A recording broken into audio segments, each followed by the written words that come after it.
Good morning and welcome to Tennessee Valley this morning. I am your host, Michelle Baker, and I am absolutely thrilled to have my co-host, Dan Howell, with me. I'm thrilled. Are you now? I am. You know, I was just noticing the opening there. They wait till I leave and they upgrade the opening. And they upgrade the opening? Yeah, beautiful video there. I'm going to have to talk to Joe Palo about it. It was nice. It's nice. Very nice. I love that. Good to be with you, Michelle. Well, I am thrilled to have you. This is the first time we've ever been able to do this with me in the host seat and you in the co-host. We've swapped roles, you know. It's been, how many months since It's been several months. Probably almost a year. Has it been close to a year? Yeah, since I quit hosting the morning show. It's too long. But hey, it's good to be. It's like riding a bicycle. You it just is. Get right back on. Like a lot going on with you, I understand, since I left. Since you have not been hosting the show, there has been a lot going on with me, of course. But I think there may be a little bit more going on with you than there has been with me.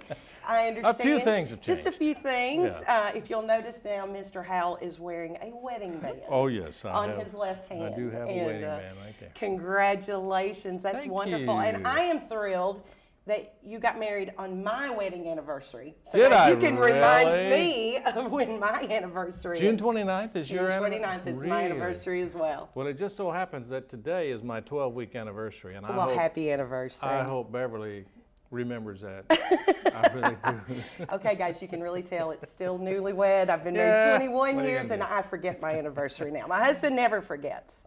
But I forget. But you always do. I always forget. Yeah. I'm terrible about that. But yeah, I did see some pictures of you and your new bride Beverly parasailing. We parasailed on the honeymoon, and we got married on the beach. That is so at awesome. At sunset at Sandestin Resort down in Florida, and she said she'd always thought that would be a fun thing to do. So when we decided to do it, we told our kids. We didn't tell anybody. We didn't even tell you. No, I didn't even know. No. We didn't tell our friends. We just told our family and my grandkids. And her grandkids. They knew it. And then we just took off to Florida, and at sunset, we phoned ahead, worked ahead, got a minister. It just so happened that his wife was a professional photographer. Oh. And so we got the whole package, and we met there at sunset on the beach, and he was beautiful. Well, you saw some of the I saw some of the pictures. Yeah. It is beautiful. Yeah, I hope I never do it again. You know, I hope I'm married for many, many, many years, and I think I will be. Yeah. But, you know, you never know. But, you know, if I ever married again, I would want to get married on the beach. Oh, yeah. Some people kind of raise their eyebrows. Really? You eloped? Yeah. Yeah. Oh, yeah. First of all, it was beautiful. Exactly. Second of all, it made Beverly happy. Third of all, you're a good man. Think of all the money I saved. That's what I was getting ready to say. Save a ton of money. When I told my daughter-in-law, and we both have families scattered here and there, and I told my daughter-in-law, this is what we're going to do. And she said, Dad, that's fantastic. It is fantastic. She said, if I had it to do over again, she said, that's exactly what I would do. I would just elope and get married on the beach. Get it over with. Well, funny story, when Rob and I were getting ready for our wedding, my father-in-law walked up to me one day and said, Michelle, I will give you X amount of money if you will elope. And I thought about it, and I was like, I don't know. No, I think I want to go ahead and do the wedding. On my wedding day, I told my mother what my father-in-law had said. And she said, I would have matched it. And I said, I would have done it. I would have eloped. It's like, I wish I'd told you before. And you probably didn't tell Rob till it was over. No, I didn't tell him till it was over. And Rob is in the studio with me this morning. He's sitting right over there waving at us and smiling at you, making fun of him. Waving and smiling. So everybody sees here. Yeah, my life has changed, but it's good. And that is good. Life is good. And that is good. Life is good again. And Beverly's a great lady. She's a teacher. Wonderful. Without giving away too much information about our backgrounds, we first met back in the mid-'70s. Oh, wow. My first wife, Carol, who died of breast cancer, met Beverly and her family when we attended the same church in Cleveland back in the mid-'70s. Right. And I think Beverly was a student at that time at the Old Tomlinson College. Okay. Okay. But, you know, life goes on and you lose track, and I didn't know that she was still in town. Come to find out, she taught chemistry and science at Bradley Central for 15 years. Oh, wow. And now she's a department ed, special ed teacher, which takes a very special person. That does take a very special person. At Bradley, I'll think of it in a minute. Southeast Whitfield High School. Okay. Okay. So she has to commute, and but hopefully that'll work out okay. I'm but sure. She's a special lady, and she takes care of me, and we're having fun. See, and that's what matters. We have a whole lot in common, and just it's amazing how life goes around and comes around, and you I don't know, it's just weird. It's very rare that I ever see Dan Howe speechless, and I think he's kind of speechless right now. So, well, she kind of did that to me. You've made him a very happy man, and we all appreciate that. Well, we have a lot in he's common. A wonderful guy. We love the water. We love boating. We love to travel. We're both foodies. Foodies. Oh, okay. Yes. In fact, yesterday I got up early and I put about a 5-pound pork butt roast in the slow cooker with barbecue sauce. And so I had dinner ready. So see, she's training me really well. You are doing a very good job, Beverly. But we're both foodies. She loves to cook. I love to cook, and we enjoy cooking together. And it's just a lot of fun. She tries all these recipes, and you know about Pinterest. Yes. Well, she's a Pinterest junkie. Is she? She's tried to get me on Pinterest. She signed me up, but Okay. I've been on there one time. So far, it hasn't taken. It hasn't taken with me either yet. Yeah, it's just I got too much other stuff to do. That's me. But some of the stuff she comes up with, some of it's pretty exotic. Really? And it's really good. And Really so, good? Yeah, she's a great cook. You'll have to invite us over for dinner. Oh, yeah, we can do that. And my barbecue is to die for. Oh, so that doesn't surprise me. I use the Kansas City method and all that, coming from Kansas City. And so we just have fun. We're just enjoying life. Well, you said you love boating. I know you love boating. I love Now, have boating. you been out on the water much this summer? You know, I've had problems this summer. Oh, you have? I went out 5 times on my boat. Only 5 times? Yeah. In fact, one of those times, well, let's make it 6, but one of those times I had to rent a boat because my boat, for whatever reason, blew a head gasket. I don't know why. And it's not that old. No, It your shouldn't have boat's, blown a head it's very gasket. new. And it sucked water into all 8 cylinders. Oh, wow. And so it ruined the engine. So I had to completely rebuild the engine. And that took, more than a month. Well, you know what my husband says boat stands for, right? Break out another 1,000. Yeah. Well, that's exactly. It's always putting money into it, but the enjoyment you get is well worth the money you put It is. into it. Oh, I love the water. But that's exactly what I've done this summer. I broke out another 1,000 or 2. Or 2 on the boat. But it's fixed just in time to put it in dry storage. Exactly, exactly. And it's really strange this year because it's like the boating season just stopped. I mean, it was so warm and so hot, and then all of a sudden, it's like, okay, it's 50 degrees at night. It's fall now. Yeah. I mean, it's just very sudden. Yeah. So this week it's just been really cool at night. yeah, it feels good. I was on my back deck reading the other night, and I was like, I've got to get a jacket. Yeah. And you know me, I'm not a winter person. Yeah. So it's I'm already not either. starting to sink in a little bit. Beverly, but, in fact, she told me last night. She said, "I've got to wear a jacket. Tomorrow morning it's going to be cold." So Yeah. she got the jackets out. It's we're gonna have to not do that. fun. Well, with your position in the mayor's office, I know you've been up to a lot in Bradley County. A lot going on. Yeah, There's a lot going on. You mentioned something about going to Vacher Recently, last I week. think it was last week, Mayor Davis and I were invited out by Conrad. He asked that we call him Conrad. He's really Dr. It's a German name. Right. Dr. Conrad Bachhuber, I think. And forgive me, Conrad, if I butchered that. I'm so sorry. But what a gracious guy. He's the site manager for the construction site at Vacher, and he will, once it's up and running, he will be the manager, the plant manager, right. which is kind of like running a city. They're building a city out there. It's incredible. I've seen pictures. I've never been out to the site. I've only seen pictures, and it is huge. Yeah, and it's getting huger. Huger. Is that a word? I don't know if it's Huger. a word. They're going make to it put a up, they had 2, I don't know if you know a while back, not that long ago, they had to block traffic coming down the interstate when these 200 plus feet tall towers had to come to the site. And they barged them in on the Tennessee, offloaded at Decatur, I think. Okay. And then they brought them down by truck. And those, not just trucks, these were behemoths. Behemoths. Now that is a word. And they were going so slow down the interstate that they had, I think Amanda told me they had like 10 people with walkie-talkies walking behind because they're so long that the rear axle had to be steered separately. Wow. And they did it by remote control. It was amazing, amazing job of engineering. But those columns are on site laying flat, and Conrad said in the next few days they will be raising those up, and they're so tall they have to get FAA clearance and they have to be lit. He said it's going to look like a Christmas tree out there. That is incredible. That is incredible. Now I can't remember how many jobs they're predicting in the first 5 years. I know I've heard the figure before, but I can't remember exactly.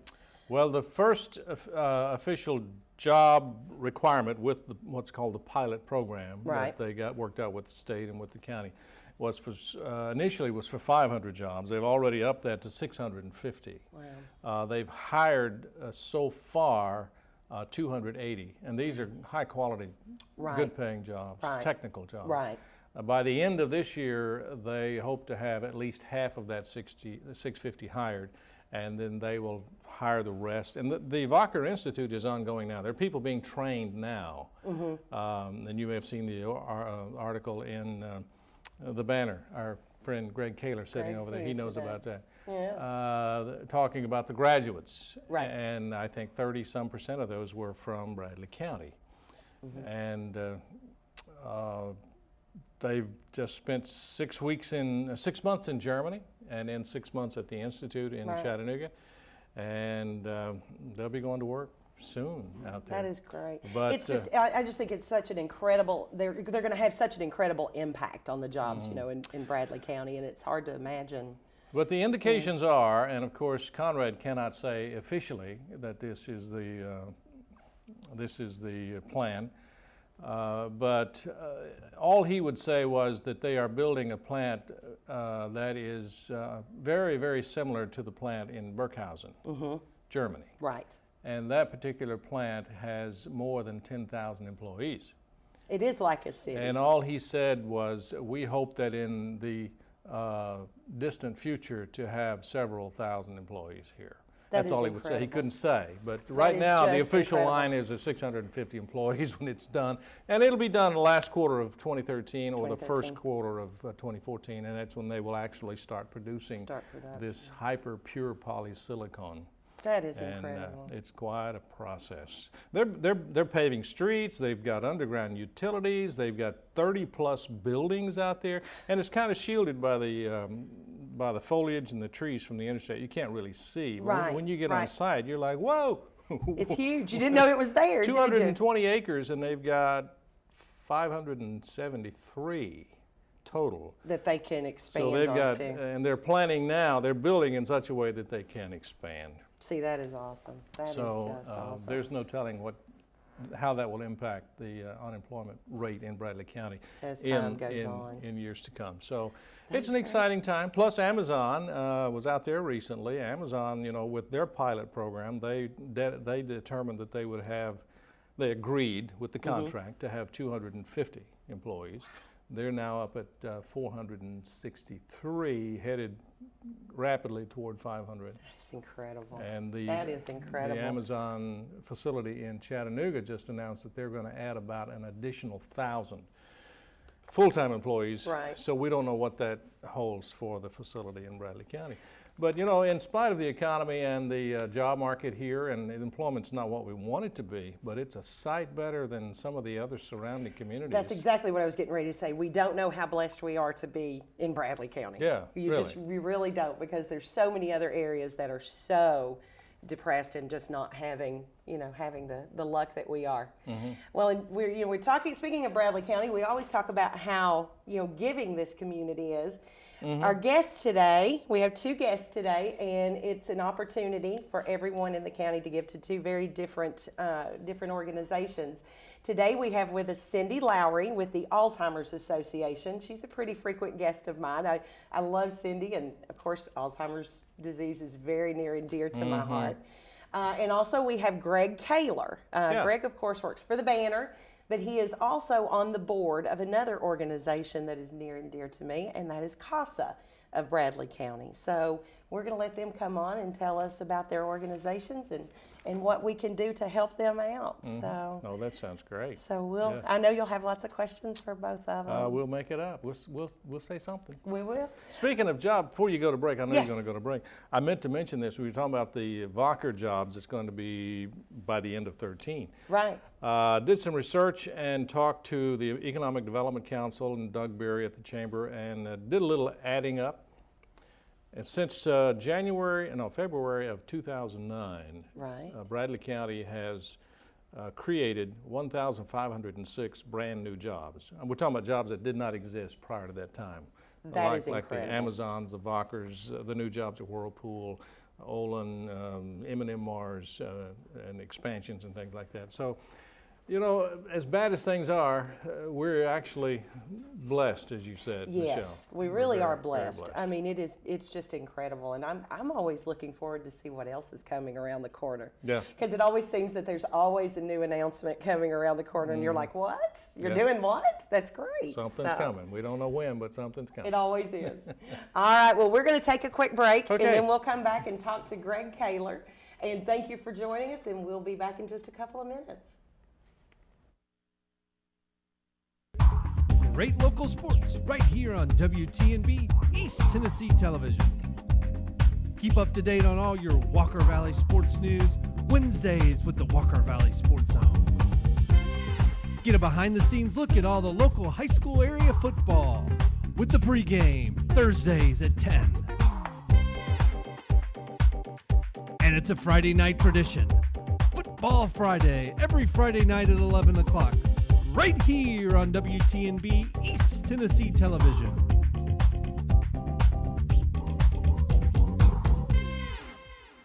Kyle Motors, 802 20th Street Southeast in Cleveland, is the place to find quality pre-owned cars and trucks. Kyle offers on-the-spot financing on all vehicles on the lot. Each pre-owned vehicle goes through a complete inspection to make sure each car and truck meets the Kyle Motors standard. Warranty and extended warranties available on all vehicles. Kyle Motors will sell you a car or truck that you will be proud to drive for many years to come. See Tony, Bill, Dale, James, or David and let them put you in your next quality pre-owned vehicle. Kyle Motors, 802 20th Street Southeast. Phone 790-7100. At Crawford Pharmacy, we offer custom compounding. Our pharmacists are known for their attention to detail and unique expertise. So visit us at 2260 Chambliss Avenue, Cleveland, Tennessee. For personal assistance, walk right in or come up to our convenient drive-thru. Crawford Pharmacy, serving our community one person at a time.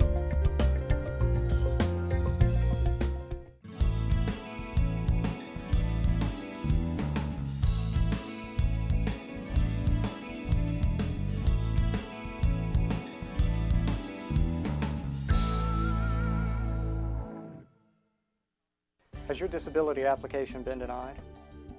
Are you frustrated with the administration's processing of your claim? Do you feel as though the administration simply does not understand why you cannot work? You're not alone. My name is Matthew Coleman, and I'm an attorney representative. I find that many of my clients share these concerns and others. As a representative, it's my job to communicate your claim to the administration in a language that they can understand. As an attorney, it's my duty to fight for the disability benefits that you deserve. Come talk to me. The Social Security Law Center at Logan Thompson, PC. Featuring some of the South's most scenic views, the Mountain View Inn has been a landmark in the Cleveland community for over 40 years. Our executive guest quarters with flat screen TVs and excellent bedding will make any guest comfortable.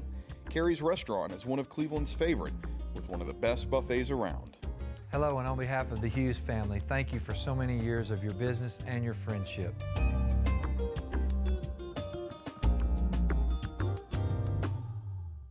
Town Americana. where trucks are big and bold, and a handshake is firm, and your word is gold. Don Ledford Chevy Buick GMC in Athens is a $2,000 drive. Maybe you're coming from here or here, doesn't matter. Buying a truck from Don Ledford in Athens will save you at least $2,000. Don Ledford Chevy Buick GMC in Athens, a $2,000 drive worth making. I'll take that drive every time.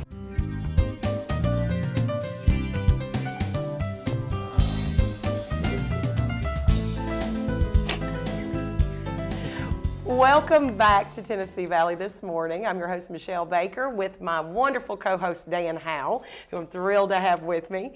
And our first guest this morning is Mr. Greg Kaler. He is with the Cleveland Daily Banner, but he is here to talk about something else this morning.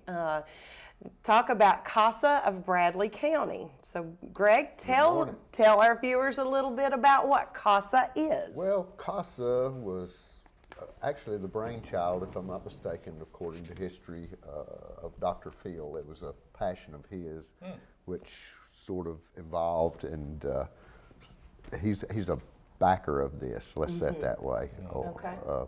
Or he used to be. I'm sure he's still probably involved. But CASA stands for Court-Appointed Special Advocates. Oh. And what the Court-Appointed Special Advocates do, it's a group of volunteers who go through training, and they represent children in court the children are usually of abusive situations. So, so they kind of guide them through the whole court system and help them. And so the CASAs, and I've been familiar with CASA too, so that the CASAs actually go into the home.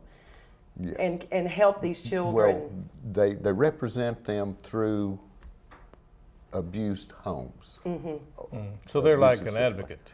Yes, they're an advocate, and they appear before a magistrate, which is usually Kurt Benson. Okay. And, Well, you've just told me something I didn't know. I've heard the term CASA before, but I didn't know what the acronym stood for. And when I think of CASA, to me, that's a Spanish name that means house. So you've helped me out, Greg. CASA here was formed a few years ago, approximately 5 years ago, 4 to 5 years ago, and by Suzanne Wisdom, executive director, and it was actually under the McMinn County CASA, which was, I think they called it the CASA Corridor. And we formed a board just a little over 3 years ago, and began with actually our biggest progress. The biggest part of the progress was establishing some of the fundraising activities, because most of the funding comes from grants and or internal fundraising. I see. So it's not a United Way agency, at least not at this point. Yes, well, they get some United Way funding. Okay. We're hoping for a little bit more. Okay. A little bit later this year, hopefully we'll see some of that maybe come into play. Okay, that would be good. Yeah. So it's been in existence here about 5 years, 3 to 5 years? Yeah, somewhere around in there. It's And obviously they must have seen a need for this. Yes. Talk about the need that's in our community in that regard. well, you know, we have a good example is this. There are 90 plus cases in the Bradley County system alone right now where the court advocates, the special advocates go out and go to the courtroom and do whatever else they have to do with these children. One good thing now is coming around is the Polk County has been brought under this, which I will call an umbrella. I don't know how exactly it's going to be structured at this time, but Polk County has been brought under this umbrella as well. Bradley County CASA umbrella. I see. I always thought it was amazing some of the training that the CASAs receive. Because, you know, anybody can be a CASA. You know, if you have love for children, you can go out, you know, help lead these children through the court system and help them understand what's going on. You know, I mean, imagine being, you know, a 10-year-old child, you know, not knowing what's supposed to happen next, and you're from an abused home or a home with, you know, parents of unfortunately, we have a lot of drugs and alcoholism in this area. And so it helps them to know what's going on, you know, through the system. Yeah, and it's a comfort for these children. And that's one of the biggest issues is there's probably over 75% of the cases that are involving drugs. You know, the families use narcotics, illegal drugs, and they're just caught up in the system. They're in the middle. You know, they don't have anywhere to go, and as I said, the advocates help them through that system. You know, give them that representation. What is the role of the advocates? Of course, we know they're there to help the child, but walk us through the process. Well, I really can't answer how, because the processes are so different. I see. You know. I see. Every case is different. Oh, of course. Okay. Every case is different. You know, And what about the age variation with the kids?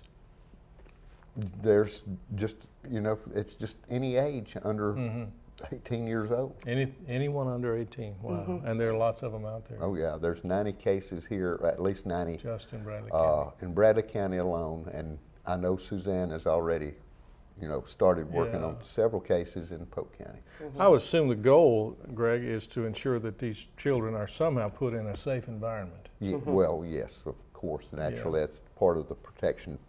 You know, and CASA, if you really think about it, this all has evolved from different things throughout years and years of child abuse and child reporting and et cetera.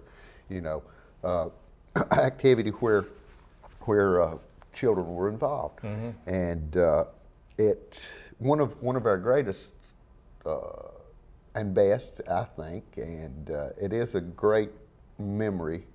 It's a great way to memorialize this little girl, was the Militia Gibson Walk. Oh yeah.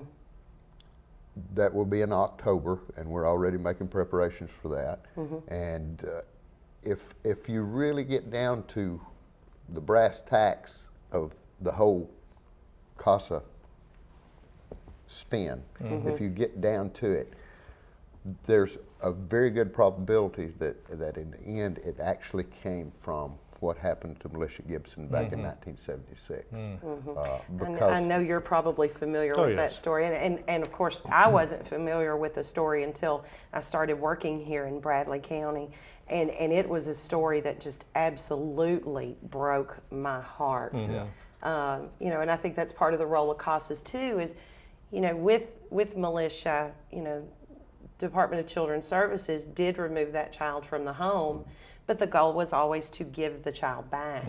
And so part of the CASA's responsibility is to help guide, you know, Department of Children's Services to say, you know, this may not be the best thing for this child, or this may be better, and to help be a guide to them. You know, because, you know, Department of Children's Services they're overloaded. You know, they can only do so much, and with our most precious resource. And that's why these cases are there, you know. But, do some of these children end up in foster care? Yes. They do? Yeah. Initially they will. You know. Do we have a number of foster care families in Bradley County? Yes. Yeah, we do. We do have quite a very active foster care system. Being a member of Kiwanis, they came and spoke to Kiwanis a few weeks ago, and have some very passionate foster care parents. It's just a job I'm not sure I could do. You know, it takes a very special person to be able to do that.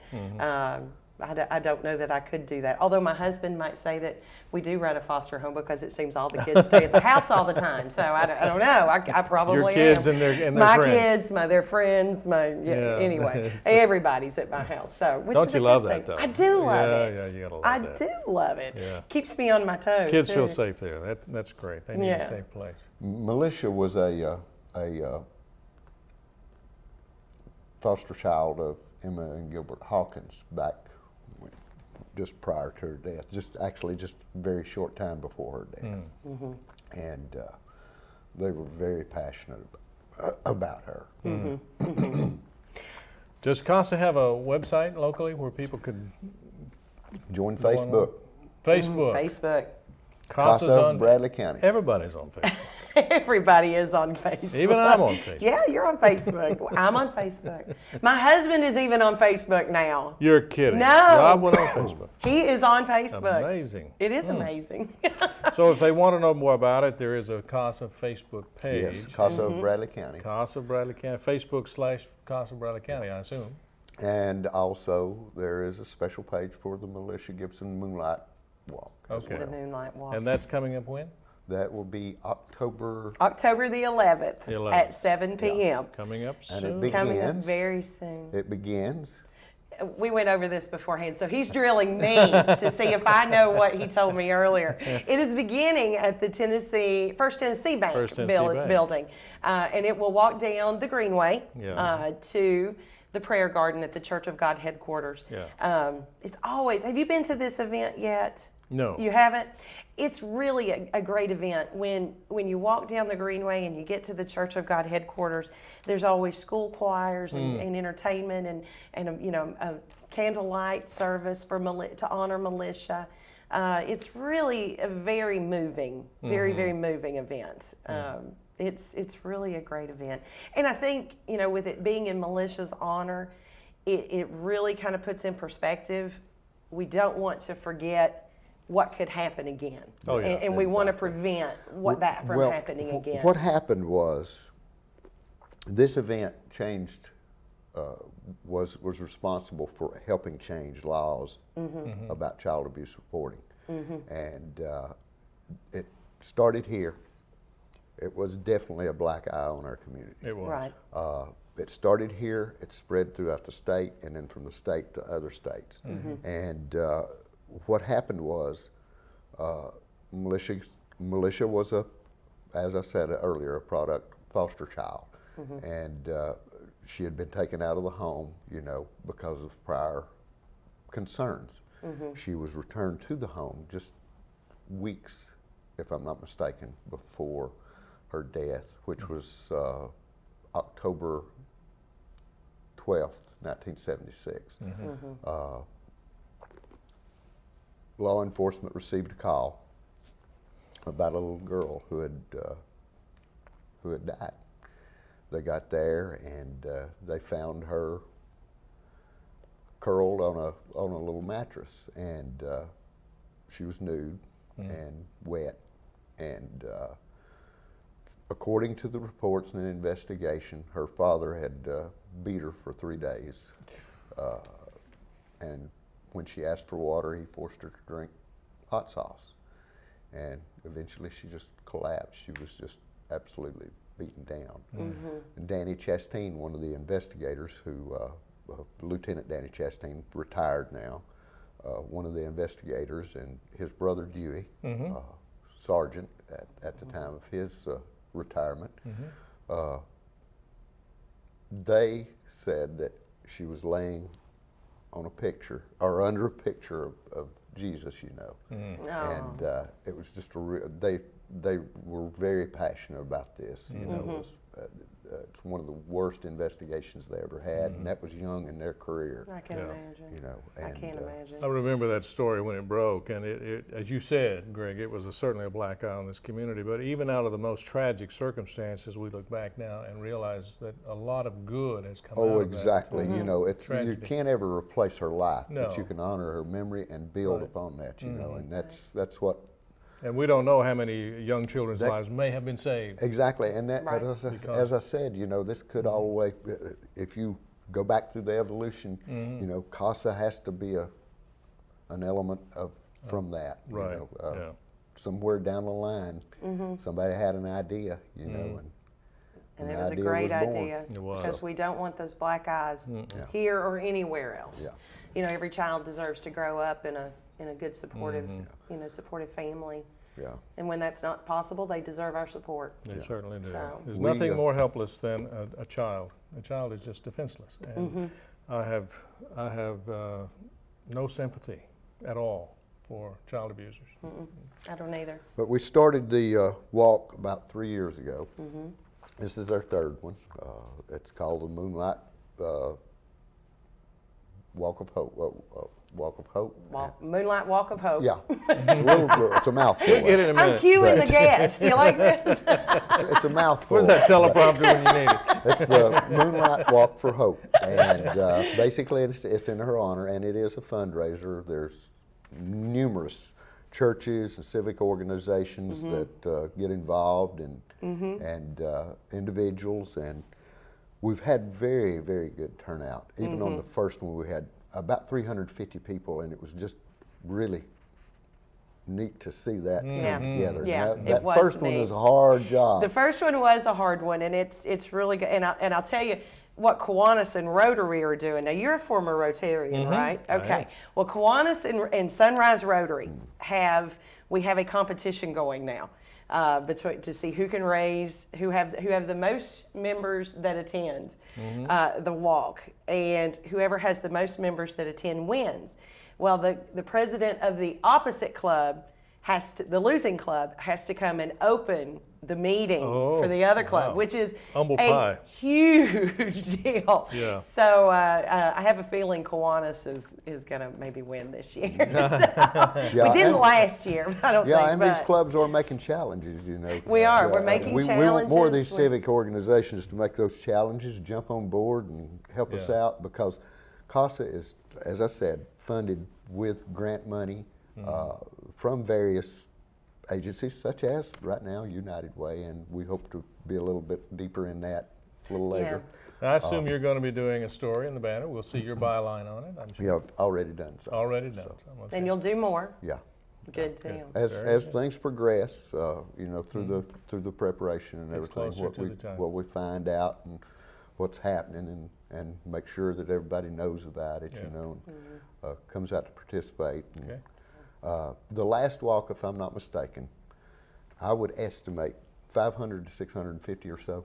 Yeah. There was quite a crowd. It was, as Michelle said, it was pretty awesome when you get down there at the prayer garden, and that place is just absolutely packed. It's packed. It was really something. It's great. And along the way, usually during the walk, they will have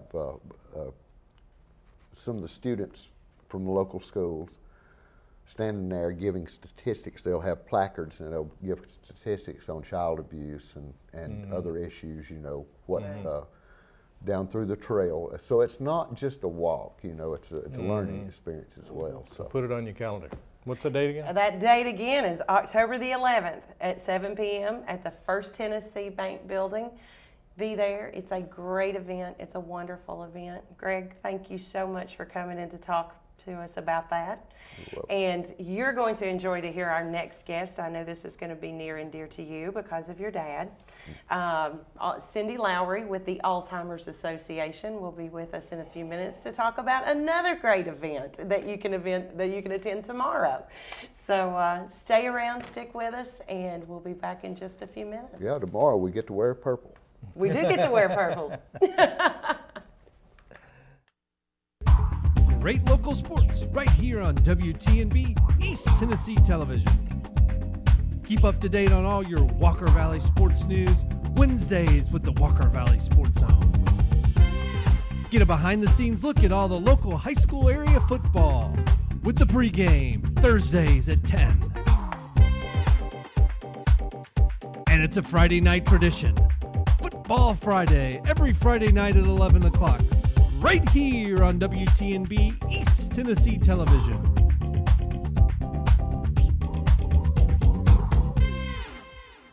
Kyle Motors, 802 20th Street Southeast in Cleveland, is the place to find quality pre-owned cars and trucks. Kyle offers on-the-spot financing on all vehicles on the lot.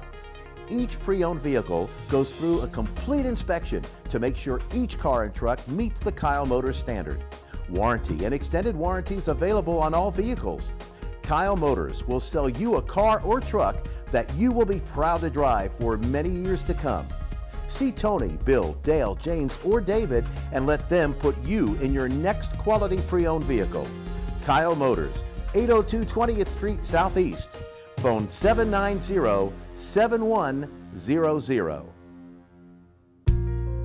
At Crawford Pharmacy, we offer custom compounding. Our pharmacists are known for their attention to detail and unique expertise. So visit us at 2260 Chambliss Avenue, Cleveland, Tennessee.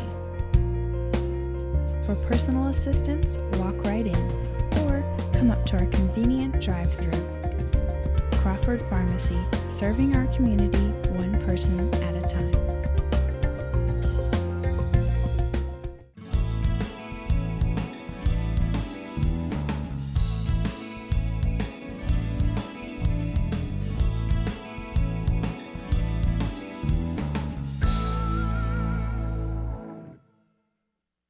Has your disability application been denied?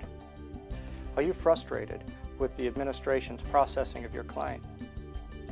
Do you feel as though the administration simply does not understand why you cannot work? You're not alone. My name is Matthew Coleman and I'm an attorney representative. I find that many of my clients share these concerns and others. As a representative, it's my job to communicate your claim to the administration in a language that they can understand.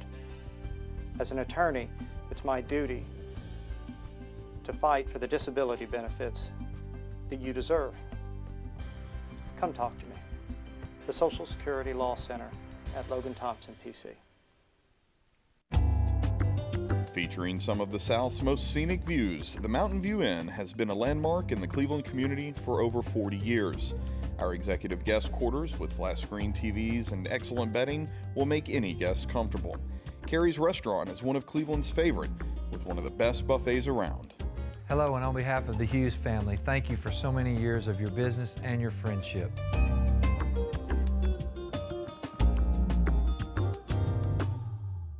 Town Americana, where trucks are big and bold, and a handshake is firm, and your word is gold. Don Ledford Chevy Buick GMC in Athens is a $2,000 drive. Maybe you're coming from here or here, doesn't matter.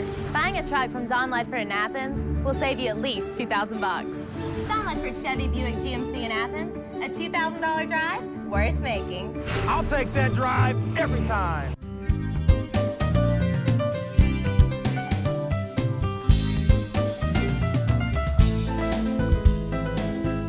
Welcome back to Tennessee Valley this morning. And Dan, I think this show is all about giving today. Apparently and some so. good events. But as you know, I work very closely with Alzheimer's and dementia residents every day, and I love them dearly. And so we have with us this morning Cindy Lowry with the Alzheimer's Association to talk about an exciting event we're going to have tomorrow. So I'm so excited. Welcome, Cindy. I'm glad you're back with us. Thank you. Happy World Alzheimer's Action Day. Yes. That's today. That's today, September 21st. And this is the Wear Purple Day, is that This right? is the Wear Purple Day. Okay. So Wearing for the everybody purple. else, I got red. Is that close enough? We'll go shopping after the show. Okay. We'll go shopping. change that out. Okay. No, I said for everybody at home, it's kind of early in the morning still, so I'm sure a lot of people are getting ready for work. So put your purple on today. Yeah. Wear your purple. Absolutely. And support Alzheimer's disease. Yeah. And I'm so excited about this event tomorrow.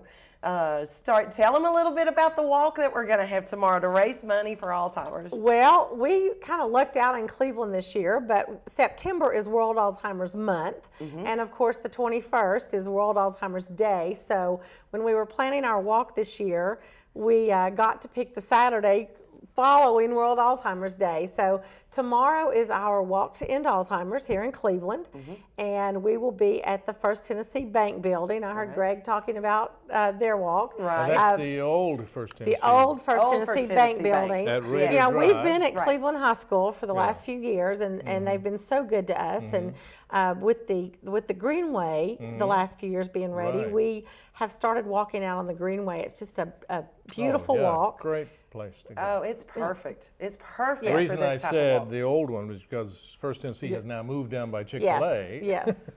And we don't want people showing up don't go there. there. Don't go there. Don't go there. Go by the high school.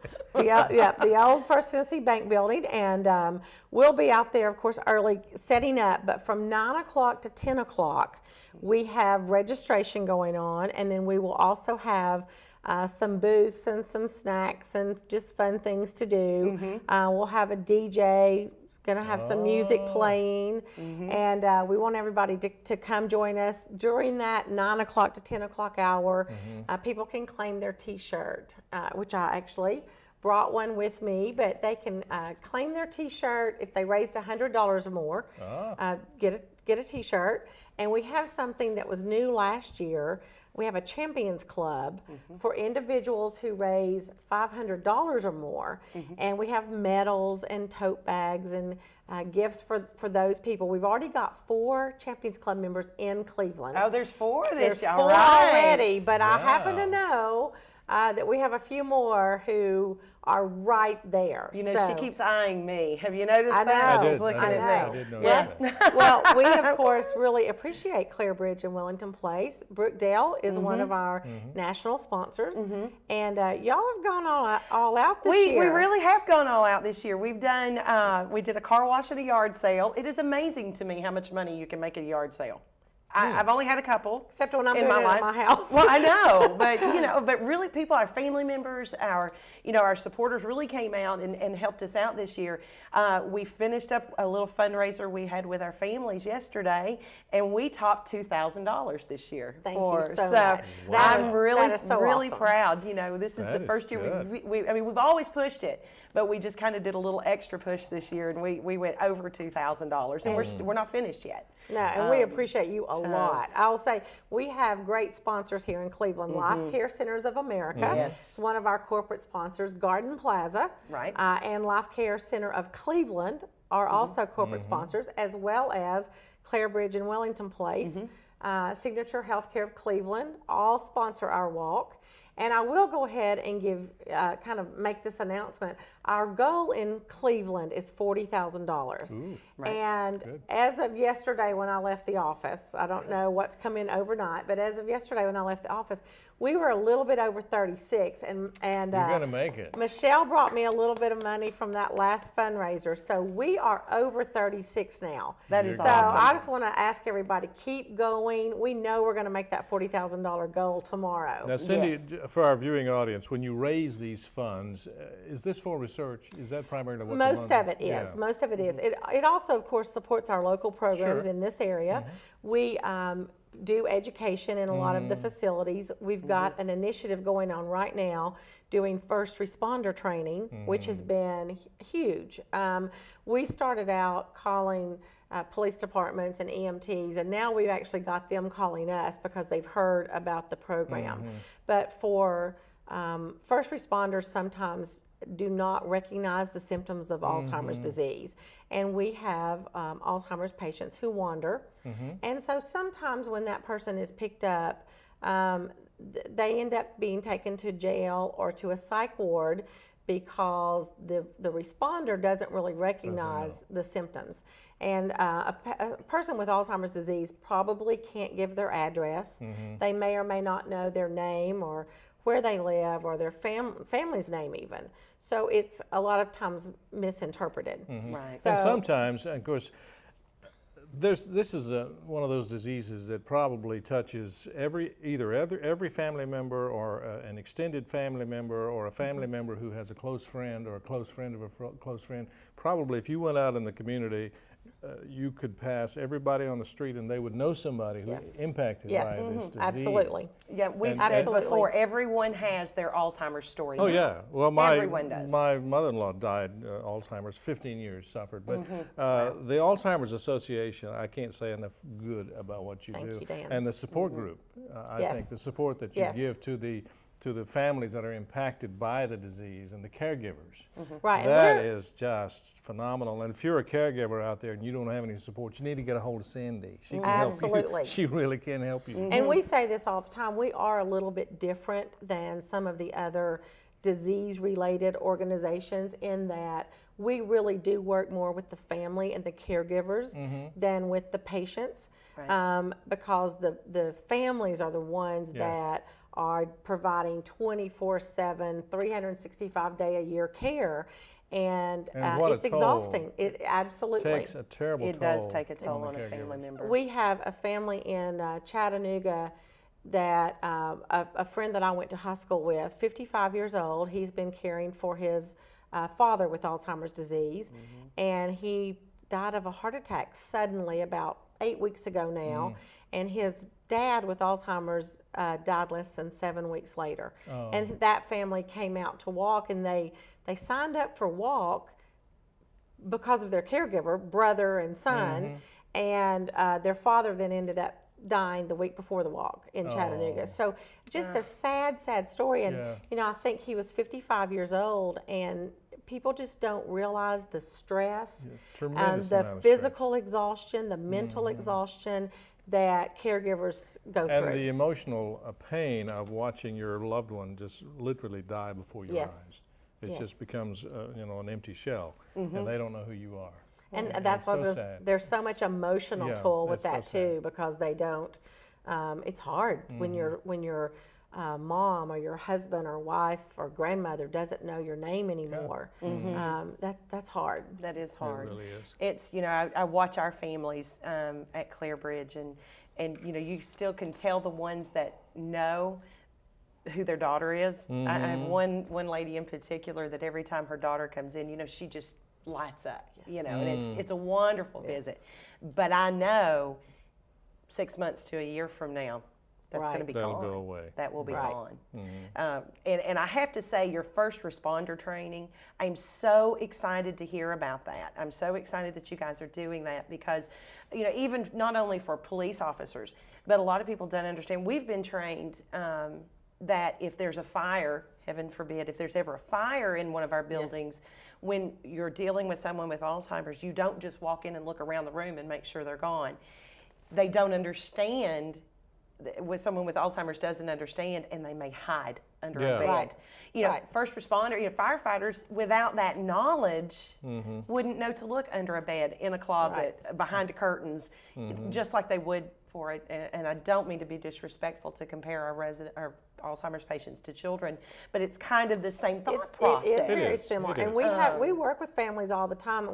I remember a gentleman coming in, and his dad had Alzheimer's, and really was at the point where he should not be left alone anymore. And this gentleman said, I leave notes for my dad all over the house. Turn off the stove, lock the door, turn out the lights. And I, you know, we kind of explained to him that would be like leaving an 18-month-old at home alone with notes. You know, if he can't understand the note, or if he doesn't know what the stove is, leaving a note that says turn off the stove really is not a good solution. And so we try to work with families to give them some coping while they're in the middle of the caregiving, but also to give them some very practical tips. And eventually, you know, most families do need some kind of help. They do. Either help coming into the home, or looking for a specific facility that is equipped to handle Alzheimer's patients. And not all are. Right, and not all are. But you know, it's just so very important to look at all of your options and what's really going to work for you and your family. Absolutely. And your support group, not just support group, I'm sorry, but your 1-800, the number. Yes. What it's called will not come to my brain right now. Well, we call it our helpline. The helpline, thank you. It is a 24-hour-a-day, 365-day-a-year helpline. We have master's level trained clinicians who staff this helpline. And if you've got a question at 2 o'clock in the morning or on a Sunday afternoon at noon, we have a lot of caregivers who have to sneak and use the phone when their loved one's either napping or out, you know, in another room. But you can pick up the phone, dial, it's 1-800-272-3900. And you can also, that number rings at our local office during business hours, and we have a care consultant there on our staff. And then after hours and on weekends, it rings at our helpline center. They can handle over 200 languages. It's amazing. It's amazing. I've toured it.